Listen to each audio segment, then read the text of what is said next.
Bluegrass Jamalong is proud to be sponsored by Collings Guitars and Mandolins, each and every one built from the sound up in Austin, Texas.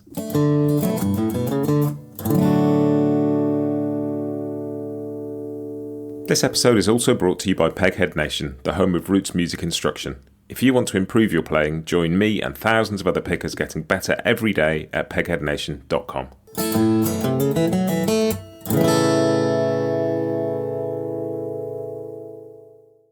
Hi, this is Matt, and you're listening to Bluegrass Jamalong, the podcast for anyone and everyone who loves bluegrass.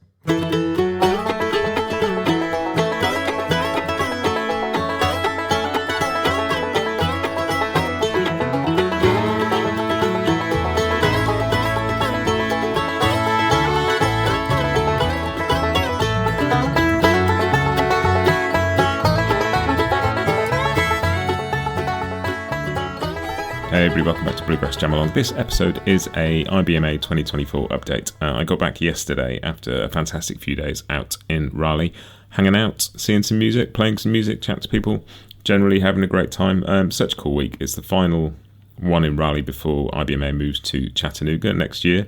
All sorts of cool stuff from the awards ceremonies and the showcases and the gigs. Really cool to see Jerry Douglas, Alan Mundy and Katie Daly get inducted into the IBMA Hall of Fame. I was up for Broadcaster of the Year. I did not win that this year, which I very much wasn't expecting to. But it was fun to be there and such an honour to be part of all that. Just going to sort of introduce a few people that I've been chatting to while I was out there. But first, I just wanted to say at IBMA, we were lucky that we didn't get hit by Hurricane Helene. It missed us. We got a bit of rain. Some of the street festival got cancelled. A couple of acts couldn't make it. But we got off very lightly and some people did not. And I wanted to mention that up front because a lot of people who were there at IBMA were from the region, had friends and family in the region. A lot of people were worried about what was going on. And as we've seen sort of since, the effects have been pretty devastating. I'm going to stick some links in the show notes where you can go if you want to help, if you want to make a donation. There is so much that is needed there. I'll be making a donation and I'll stick some links where you can go and do the same too. Just, all of our thoughts to the people who are out there going through what must be absolutely horrendous. Hope you're all doing okay and that things are sorted out as quickly as is possible. Cool. Let's move on with the episode. The people you are going to hear from in this episode are Ken White, who is the CEO of IBMA, and I had a chat to him about the final year in Raleigh and moving on to Chattanooga. That was really interesting. And I also chatted to Christopher Howard Williams, who sits on the IBMA board looking after international affairs, and we sort of talked about not just sort of the past and present and future of the events, but also kind of the international element, putting the I in IBMA, and that was also really interesting. I caught up with Patricia Butler from ArtistWorks. They got a Distinguished Achievement Award at the IBMA Industry Awards, which was brilliant. I love ArtistWorks. I've been a student of theirs for a while, and so I was really pleased to chat to Patricia about that. I caught up with Steve Nully from Collings Guitars. They're debuting some new models at IBMA this year, and I was particularly interested to chat to him about what's cool about doing that at IBMA versus other places, because he had some really interesting thoughts on that. And he very kindly lent me a guitar for a couple of days so I could go and jam, because I flew out without one. So that was amazing. And as with last year, I wanted to catch up with some sort of new stuff at IBMA. I wanted to find an artist to talk to who kind of has some new music coming out. And I wanted to chat to somebody who was new to IBMA completely. So I caught up with Brenna MacMillan because her new album, her first album, is coming out in about 3 weeks' time. So it was really cool to chat to somebody who's kind of early in their career with all of this, but also really great to chat to British dobro player Chris Eaton, who'd never been to IBMA. And I caught up with him at the airport on the way home. So you will hear from all of those. But first up is going to be my chat with Ken White. Ken's been in charge of IBMA for a year now, and there's big plans afoot for a change of venue, and we talked about that, and a little bit about the theme of this year's IBMA and the year to come. So here is my chat with Ken White. So I'm here at Raleigh Convention Centre with Ken White, who's the Executive Director of IBMA. First of all, Ken, I just want to say thank you to you and all your team for a great event, particularly with some challenging weather potentially on the way a couple of days ago. But it's all turned out good, and it would have been a shame for the last year in Raleigh to have been spoiled by the weather. For sure. It's been a great week, and to be able to cap off last night with Tierra Farrell, Sam Bush, Rhonda Vincent, when we weren't even sure if that was going to be possible, it was great. And tonight's going to be great just as well.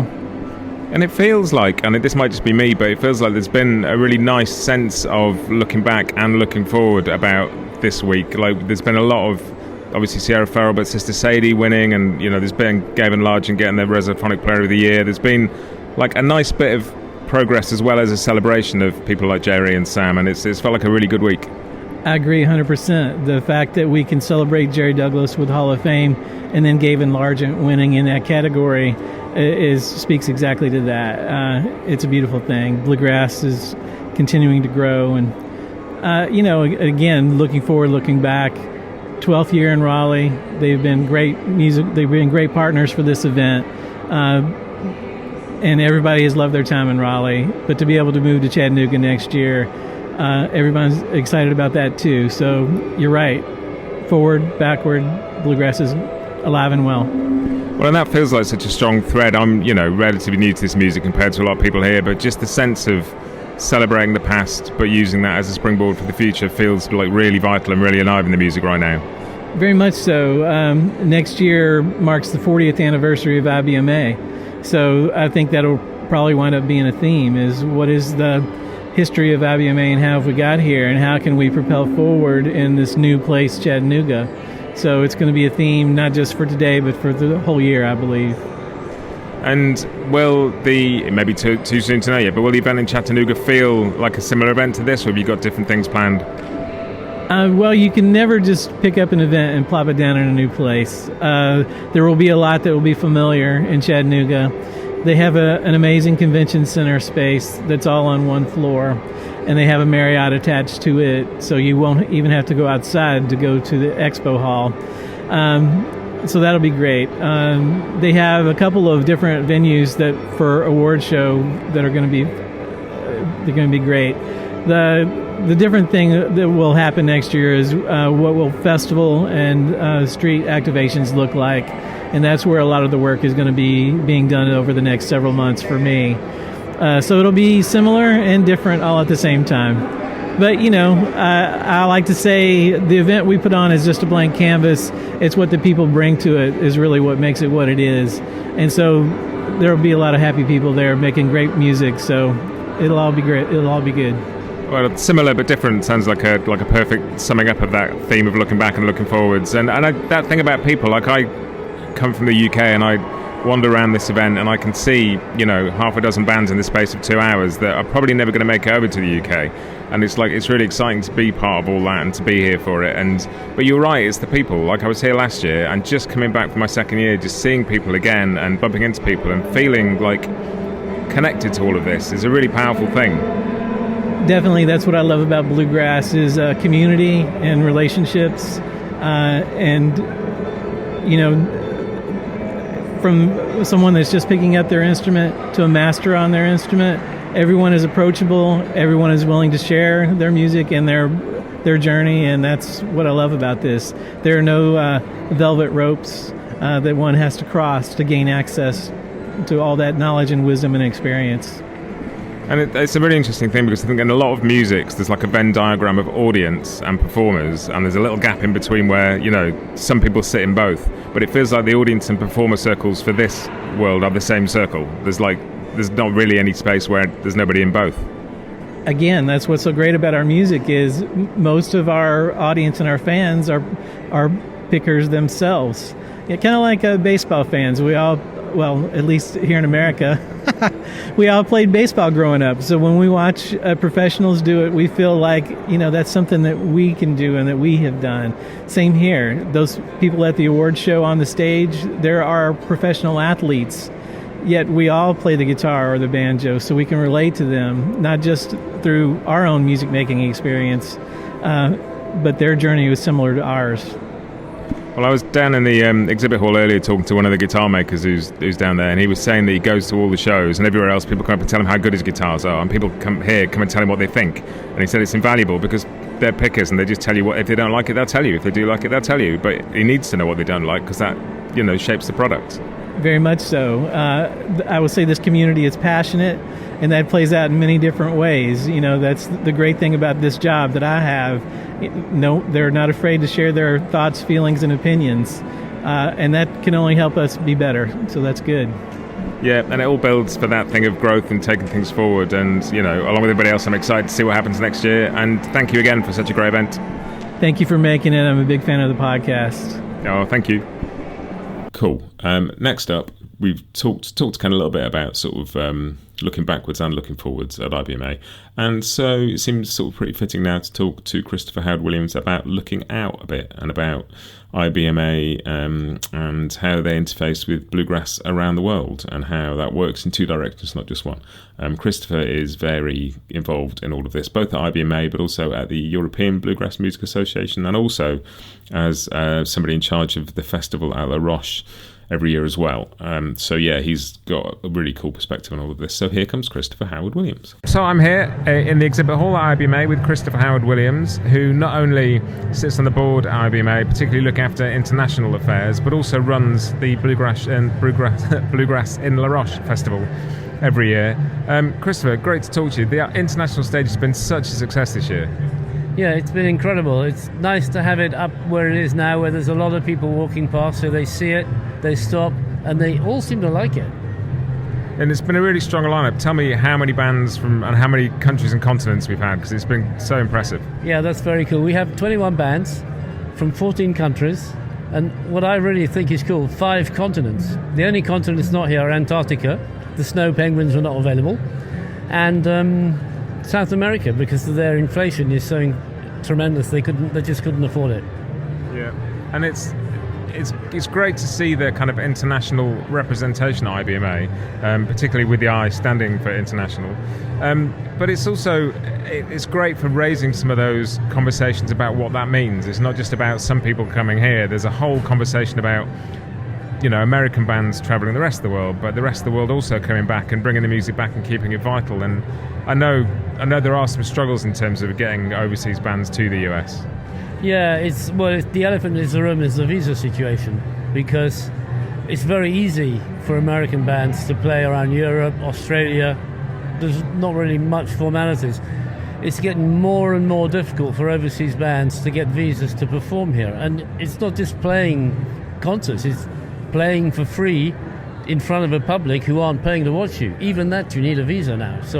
Now, you always did, but they're really enforcing it these days. So part of the stage is only open on Wednesday and Thursday, which is the conference part. So it's the professional part of the week. Only professionals are there. The general public are allowed in. So there you do not need a visa, because you're theoretically playing to get work. It's like if you go to any kind of exhibition and take your goods to it because you want to sell them in the future. And that's the kind of get out of the visa clause. But it works on Wednesday and Thursday. So Friday and Saturday, the bands have to have some kind of a visa. And it was really cool being here last year and seeing Country Gong Bang being received so warmly, but also this success story there in that they're making their way back out here sort of partly under their own steam this time. Yeah, they're amazing.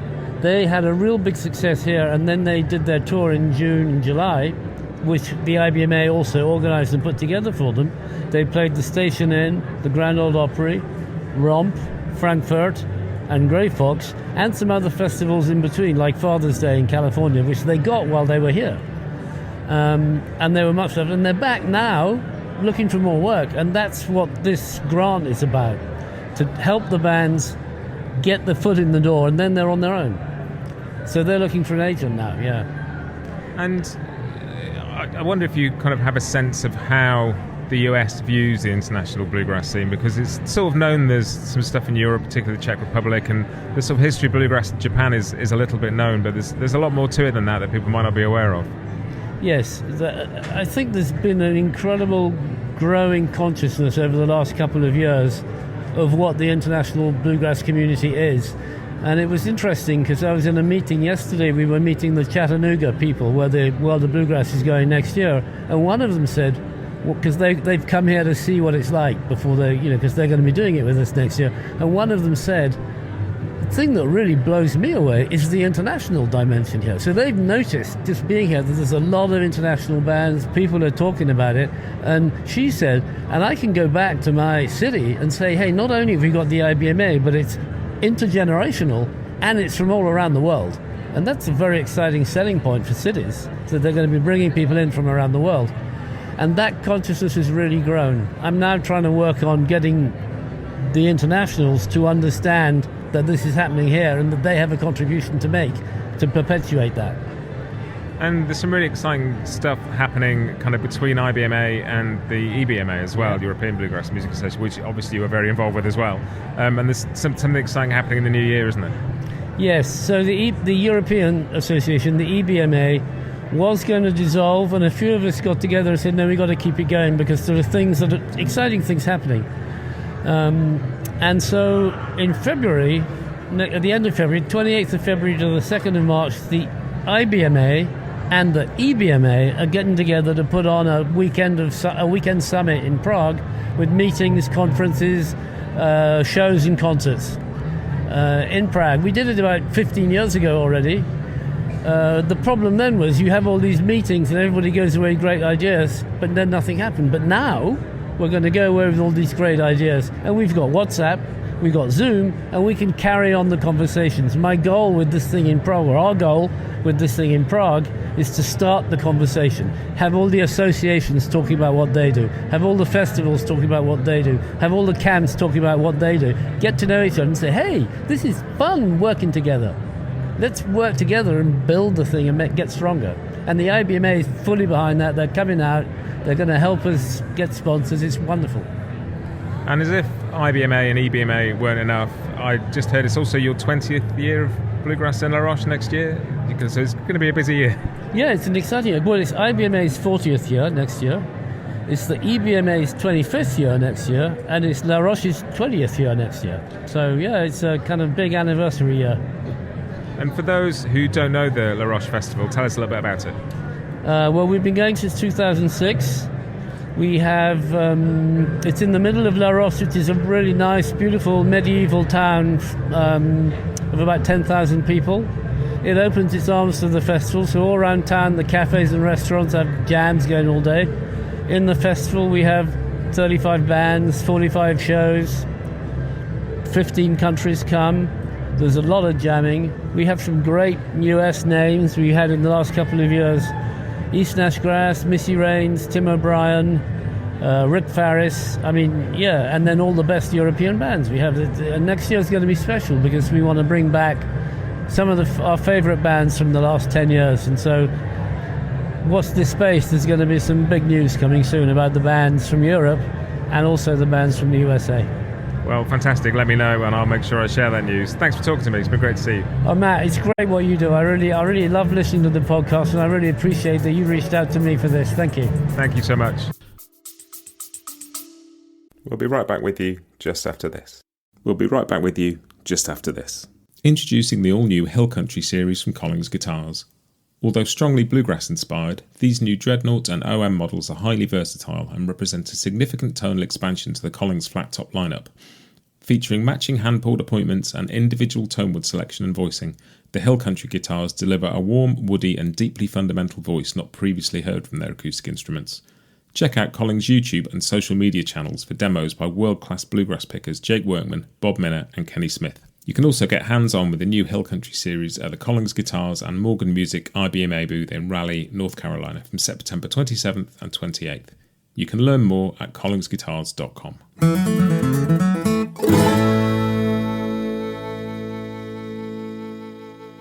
This episode is also brought to you by Peghead Nation, the home of roots music instruction. With 65 streaming video courses for guitar, mandolin, banjo, fiddle, dobro, bass and ukulele from some of the leading names in acoustic music, Peghead Nation has something for every picker. You'll learn the tunes and techniques you need to join in at jams and play the music you love, plus advanced techniques like improvisation, theory and ear training. Your first course is just $20 per month, and you can add more for $10 a month. Sign up for any course and get your first month free with the promo code JAMALONG, all one word. Join thousands of other players, including me, who are advancing on their instruments and having more fun playing the roots music they love at pegheadnation.com. Next up is Patricia Butler of ArtistWorks, company she founded with her partner John, and they just received a Distinguished Achievement Award presented by Tony Trishka, which is very cool. And I'm an ArtistWorks student, and I'm fascinated by how all that works, so I thought I would grab her and have a chat, which was really interesting. I've wanted to talk to Patricia about ArtistWorks for a while, so it was great to have an excuse to do it, and also managed to do it face-to-face rather than on a video call. So here is Patricia Butler of ArtistWorks. I'm here at IBMA 2024 with Patricia Butler of ArtistWorks, who has just been given, minutes ago as we speak, a Distinguished Achievement Award for the incredible achievement of ArtistWorks. First of all, congratulations, but second, thank you on behalf of the thousands of ArtistWorks students, me included, that have benefited from what you've given us.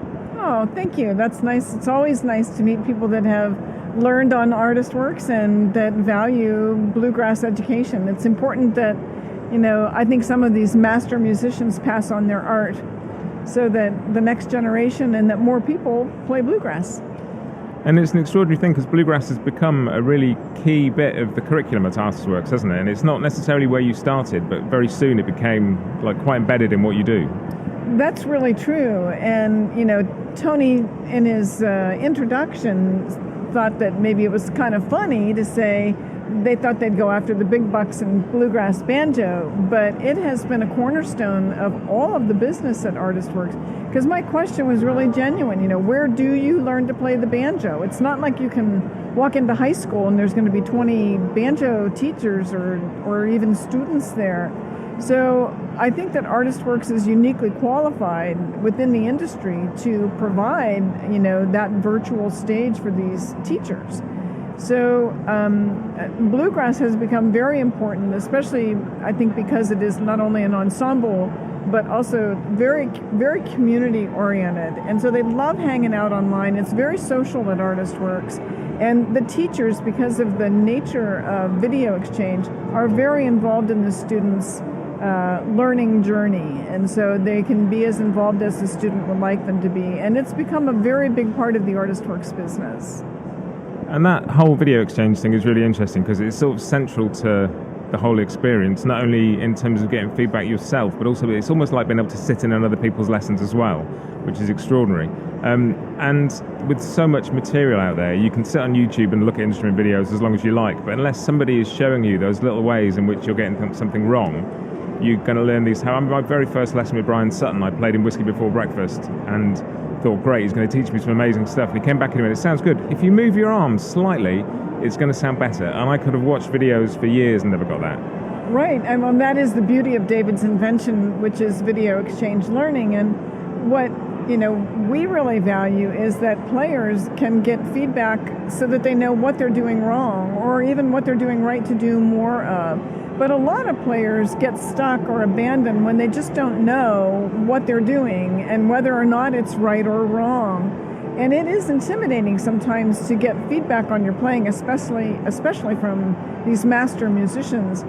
But it's one of those aha moments for so many people. And the beauty, I think maybe even the magic of ArtistWorks is that everybody gets to see those aha moments between the teacher and student. So anybody learning at ArtistWorks can see every single lesson that these artists recorded, and we pull it all out of them. And so they can learn from all those recorded lessons, and that's where everything goes differently and distinctively for ArtistWorks, because now the students can submit a video to the teacher responds with a video, and we keep those two paired together and show it to the entire online community of learners, and they're always there. So you learn not just from the lessons, but really from the video exchanges. And a lot of people say that was the breakthrough for me because I'm doing that wrong. And so I heard the advice on what I was doing wrong that was given to another student. So it's been very valuable. And I think the wonderful thing that does for people like me is it makes you realize the things you struggle with, it's not just you. There's 30 other people who have the same problem with that bar in Daly's reel or with getting the pick stroke right or and is it, I'm sure I heard Brian Sutton say at one point that originally it was literally video exchanges. You would film yourself on like a VHS and post it off in the early days and you'd get a video back. Yes, it was very manual in the beginning. It was actually before Brian, but this whole idea came from David when he wanted to learn jazz guitar, and he learned very quickly that the teacher is completely, unscalable. He can really only have so many students. So by recording his entire, curriculum, everything he knows, that in and of itself leverages him. But once the videos started coming in, and this really was back before everybody could do a video on their phone, we received tapes. And then the teacher would record tapes, and then we digitized everything and kept them paired together to show everybody on the website. But it was not long then when everybody was able to put a little webcam. Do you remember those little webcams up on top of their screen? Oh, Lord, we had to have a whole customer service department dedicated to how the heck do you do this? Because so many people were confused, as to how to use that webcam and get that content then sent to us. But that's one of the, I think really miraculous features of video exchange learning that David figured out, how to make it really easy and familiar. So it's just, now you look at it and it's just like attaching a file. Just choose the file, boom, up it goes. But what happens behind the scenes is really pretty magical. And I think one of the things I found extraordinary was not just have you collected together some of the best players of these instruments to teach, they're also incredible teachers. And there's something remarkable about seeing people at work, and there's so much instructional material that instructs. It says here's how, here's what. But the thing there's so many conversations that go on in these VEs about why, about being a human being as a musician, not just the facts of being a musician, but how to bring you and you found a bunch of people who are really happy to dig deep with that, and I think it's one of the beautiful things about it. Well, our selection criteria is very robust. You wouldn't think it, but it really is.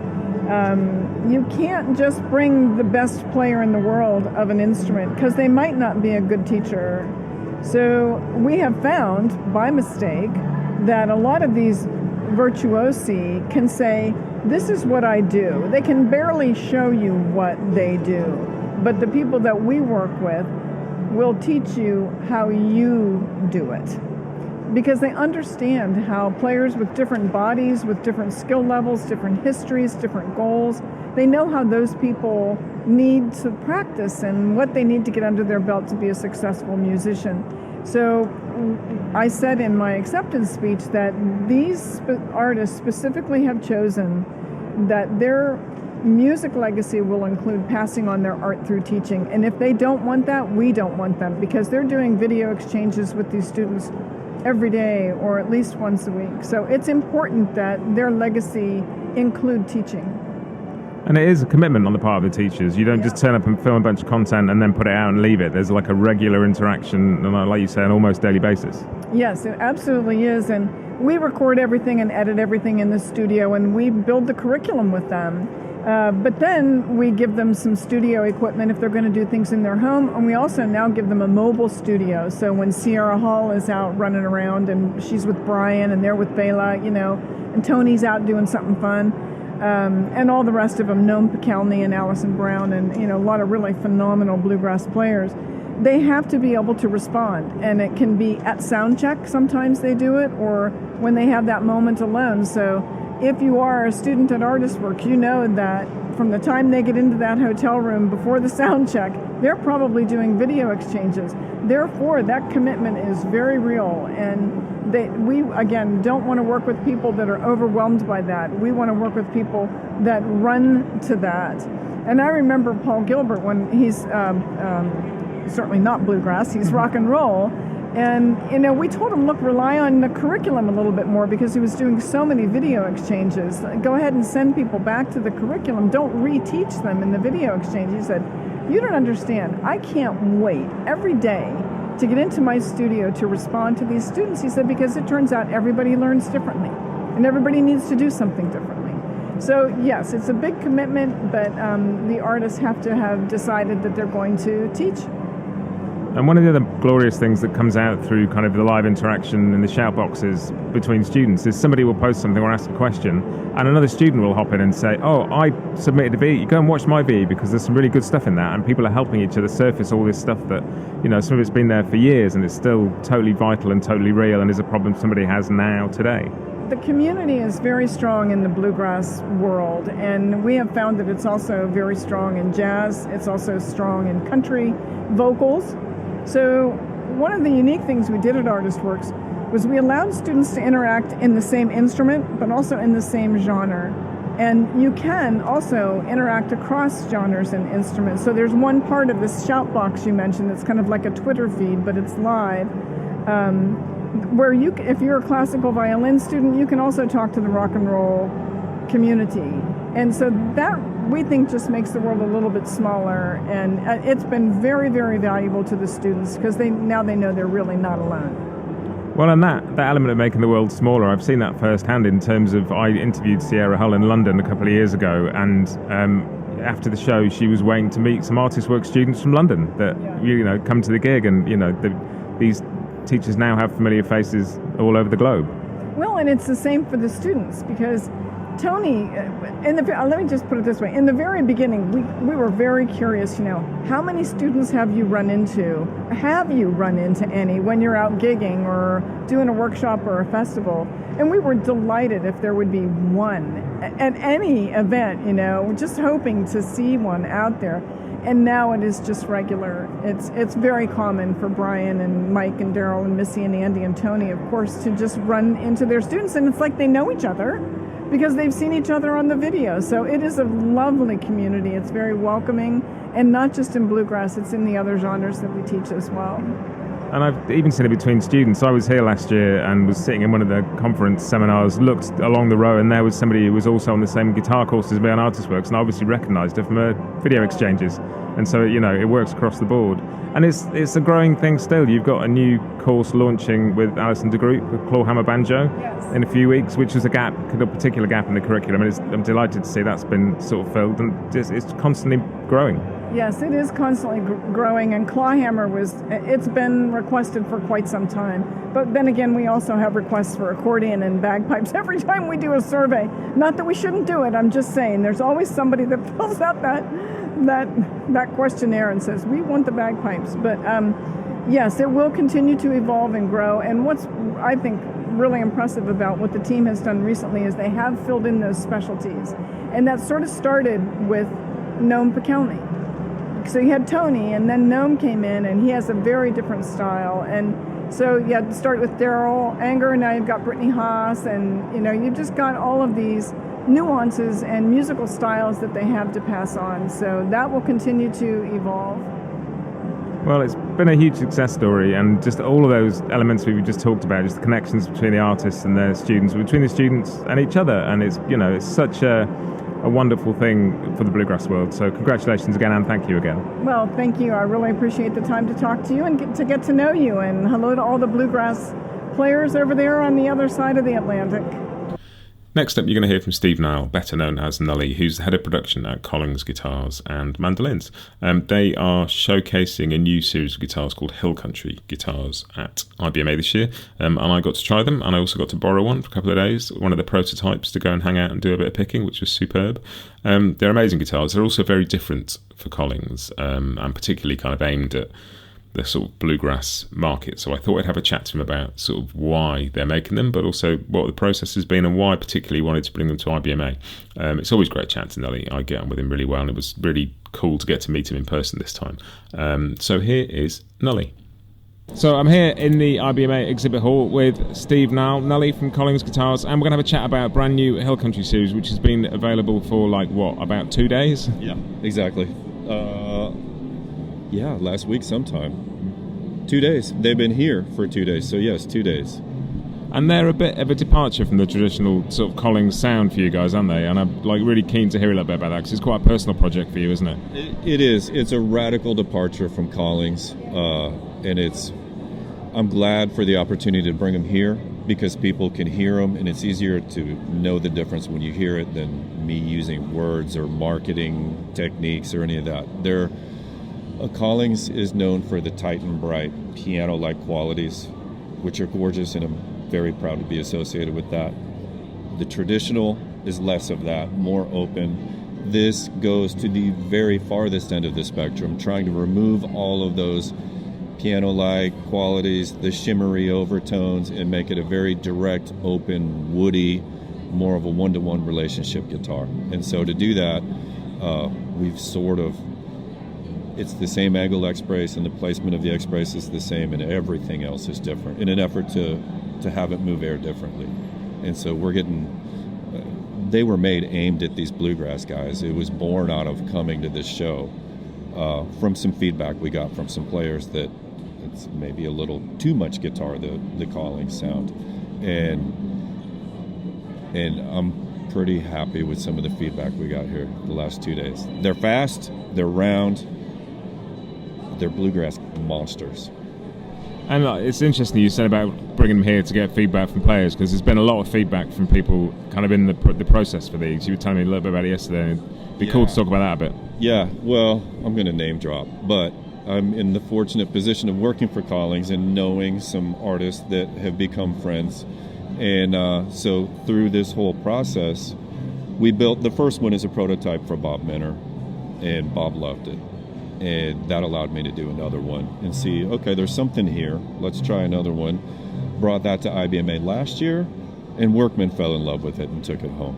And both these guys, as they're aging, are giving me feedback on what it's doing. And so did another one. And along the way, when I thought I was pretty close, I've sent them out and gotten amazing feedback from Critter and Ethan Sherman, and I'm going to forget a million people right now, but artists are looking for something different in a guitar than a builder.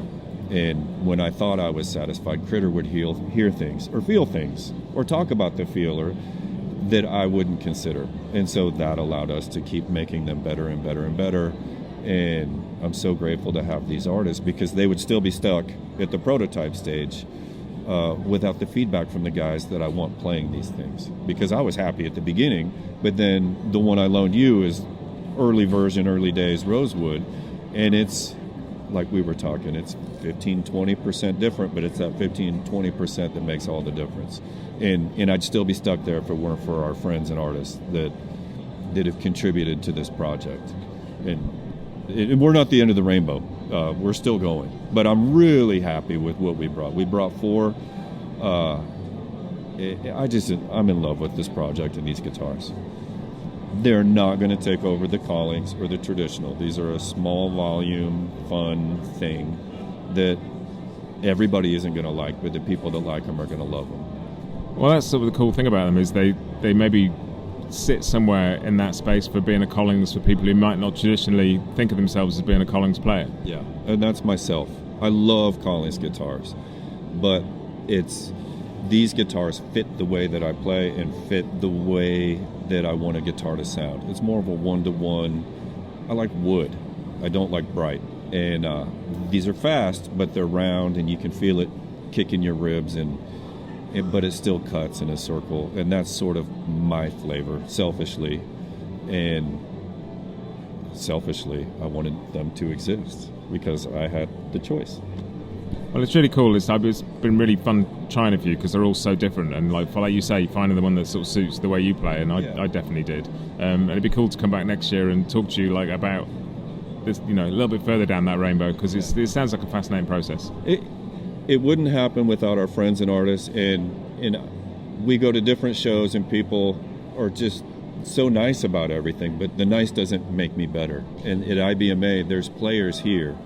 I mean, you've seen everybody's players here, and they will give you that feedback to kind of keep moving that needle, and I love that.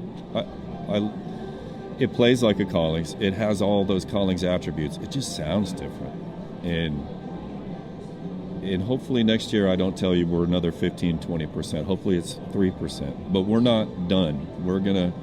That's the beautiful thing about working at Collings. Bill was never satisfied with his guitars, and as a young builder, I thought he was crazy. Like, we're good, dude. Let's just keep making these. But we are continuing to try to get better, and it's through feedback. And I know that I don't know anything, so it's great to get the feedback from the people that do and try to keep making these things better. But again, hopefully it's a small jump. Well, but then, I was there the other night, as you were, when Jerry Douglas got inducted into the IBMA Hall of Fame, and he was saying, I'm still searching for that sound, and I always will be. And that's the joy of people who are deep into stuff, is that they're never satisfied. Yeah, and when I was in guitar school, the instructor said, guitar building is like eating a donut, and you never get to the center of that donut. And for whatever reason, that thing stuck with me. We're never at the center of the donut, and we know it. And that's the fun part, is you keep... An acoustic guitar is a very complicated instrument to make, and any one of those hundreds of parts that you change alters the sound. And so you're never going to know everything. And that's the fun of taking what we learned back to the lab and seeing what happens. Well, keep eating the donut, because I'm really enjoying playing these guitars. Thanks, dude. Next, we've got Brenna MacMillan, who I'm sure a lot of you are aware of. She has a brand new album, which is her first album, coming out in about 3 weeks' time. So it was cool just to catch up and talk to her about the process behind that, and just hear from somebody with some new music coming. There's so much at IBMA that celebrates distinguished achievements and Hall of Fame, and people who are well into their bluegrass careers, and it's always cool to talk to somebody who is at the earlier stages of that. Here's Brenna MacMillan. So I am here at IBMA 2024 with Brenna MacMillan, who has a new record coming out in just a few weeks called Dear Life, and I'm really excited to talk about it. Brenna, it's nice to talk to you. Yeah, I'm happy to be here. I was reading a little bit about the record, and it sounds very much like it has grown out of almost like a process of journaling, was the way you said it. There was kind of almost like a bunch of letters like to yourself. And that in itself is really cool, but it also feels like it is also like a project that involves so many people from your local community where you live, like so much of the Nashville bluegrass community is on there too, and so that combination of kind of a personal, almost like a diary but shared with friends, is a really lovely idea. Yeah, I'm lucky to have a really good community in Nashville, and I feel like it's definitely become my home away from home for sure.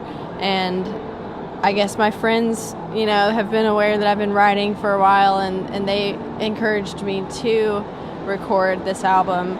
And so, of course, naturally, I just got all my friends on it and more. So it's really happy to do that. And did it start with a particular song? Was there like a sort of kicking off point, or was it a collection of things you've been assembling for a while? Yeah, I wrote maybe 3.5-ish years ago. I wrote like 10 songs one winter, and winters are depressing and in general, and so I was kind of going through it, and I wrote a bunch of stuff, and I probably put 3 or 4, maybe 5 of those songs on the record that are just kind of the deep cut journaling ones. And then I guess I've written some other ones since. There's 3 co-writes on the album as well, and they're more of the happier, I guess, if you call shooting a bear happy. There's some happier things going on when it's a co-write, I guess, but sort of not. So they're mostly all just things that, I'm a deep thinker.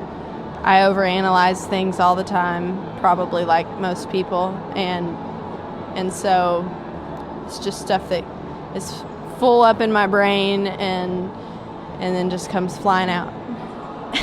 I think that creative outlet for those kind of anxieties is great. I love the writer John Irving, and I remember talking to him once at an event, listening to him speak at an event, and somebody said to him, "Why are there so many bad things happen to kids in your books?" He said, "Well, I have kids, so I imagine other people's kids that don't exist and give them the problems instead, and it gets them out of my head." Yeah, that's perfect. Yeah, you have to be imaginative, and I'm trying to do that now with my writing and get a little outside my own head and just imagine myself in some other scenario and write about that as well. But then also a lot of my songwriting comes from dreams, because I dream very vividly and I remember my dreams very well.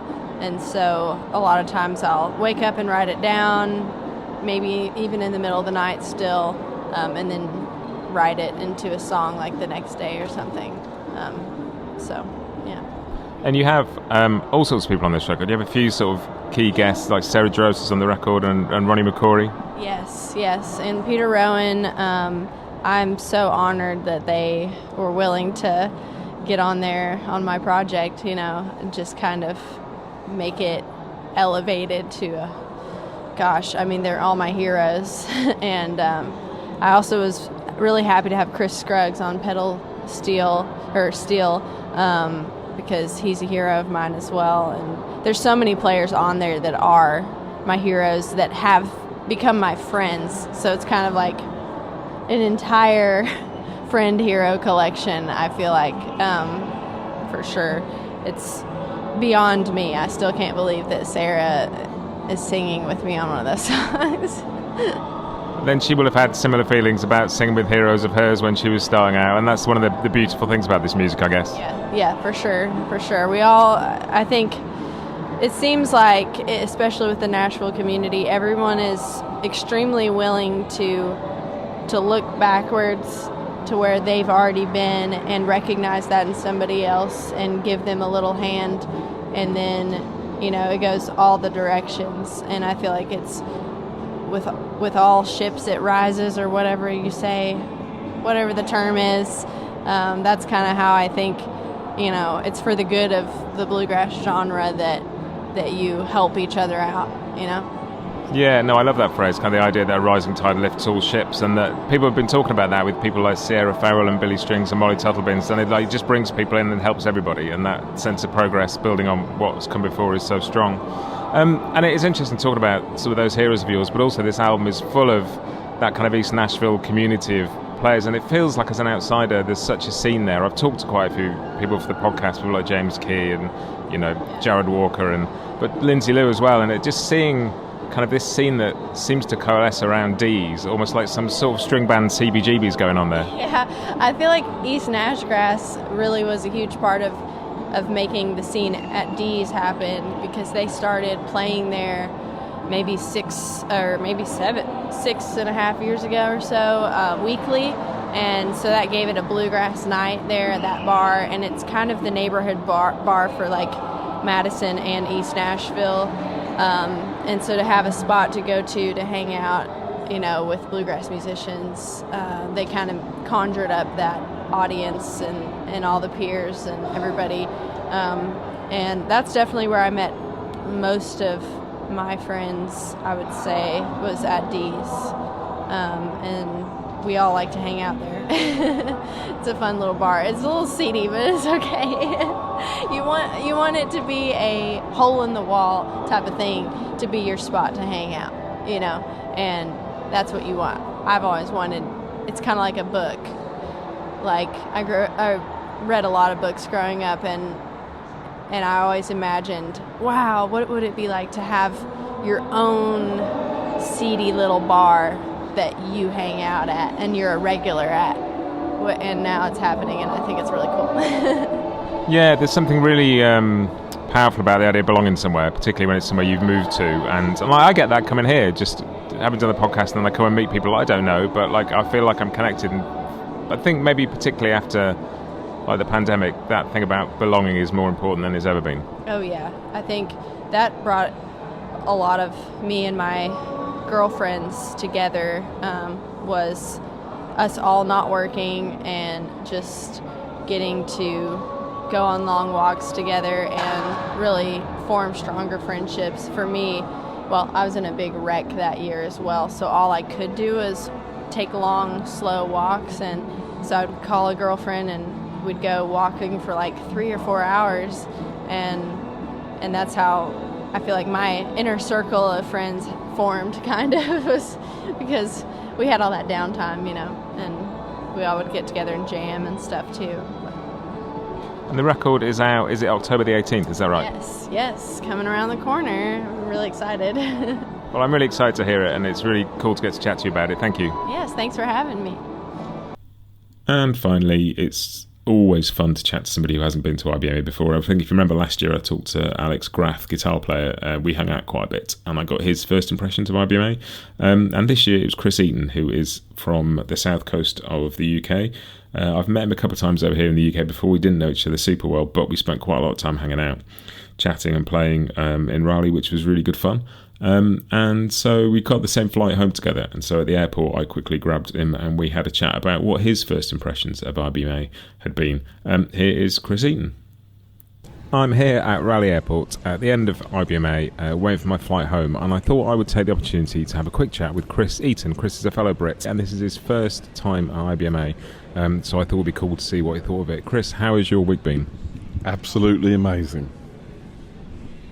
Yeah, it's been incredible, and my first time here, and just been non-stop fun from beginning to end.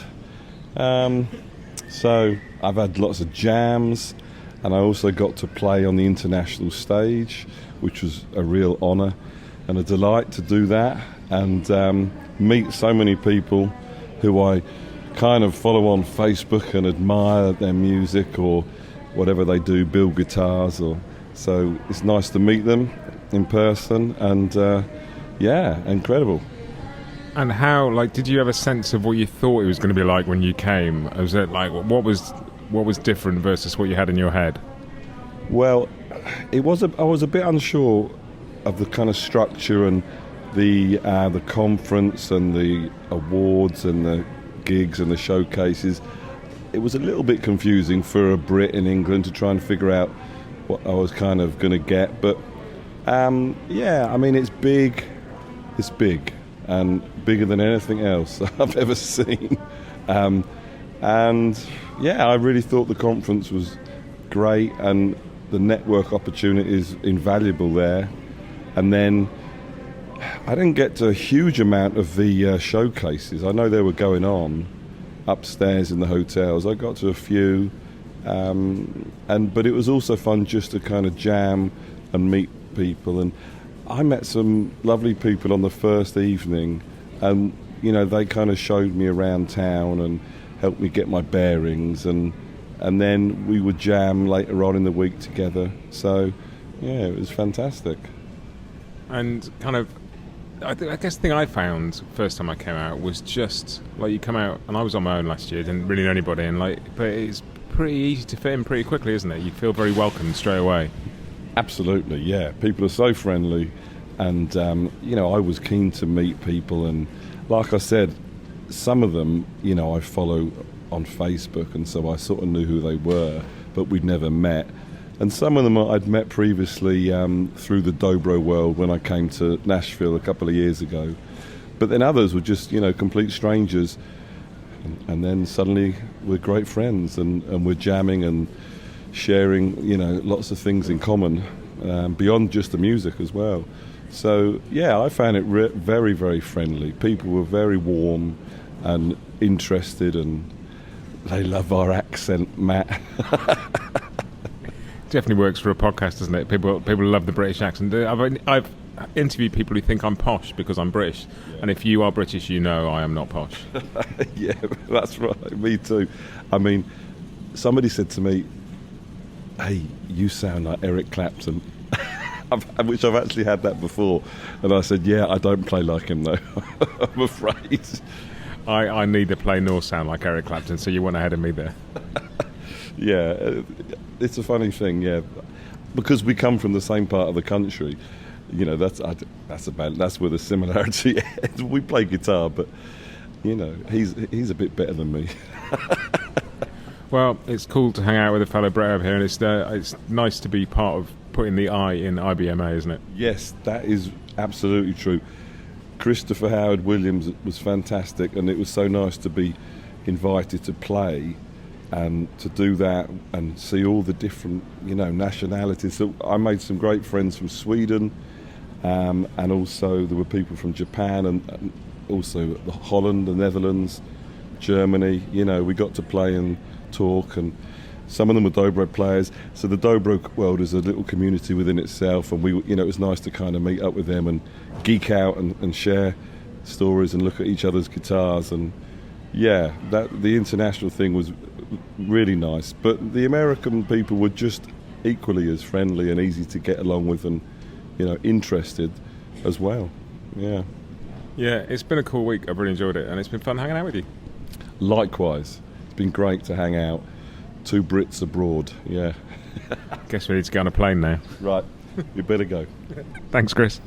And that's it. I had such a great week at IBMA. I loved my time there. It's really, I can't say enough about how welcome I feel and how sort of how cool it is to meet people who listen to the podcast and tell me that it means something to them and that they get pleasure out of it. Because I sort of sit here making these in my house and I do video calls with people and I love doing it and it's a great thing. But it's nice to get out into the world and sort of talk to people. So I had such a good time.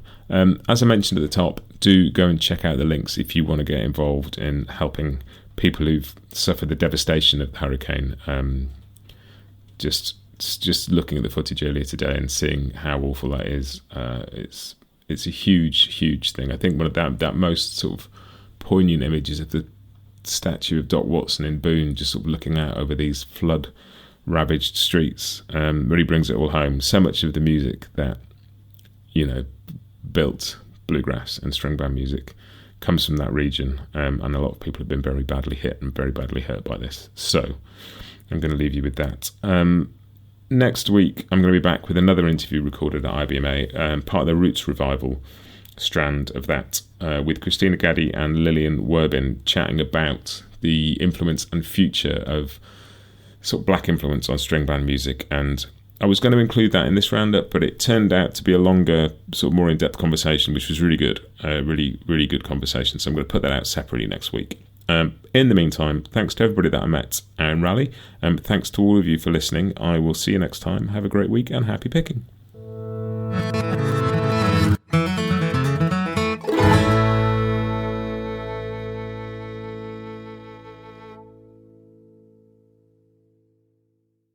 Bluegrass Jam-Along is proud to be sponsored by Collings Guitars and Mandolins, making some of the finest guitars and mandolins in the world since the 1970s. Visit collingsguitars.com and find out why.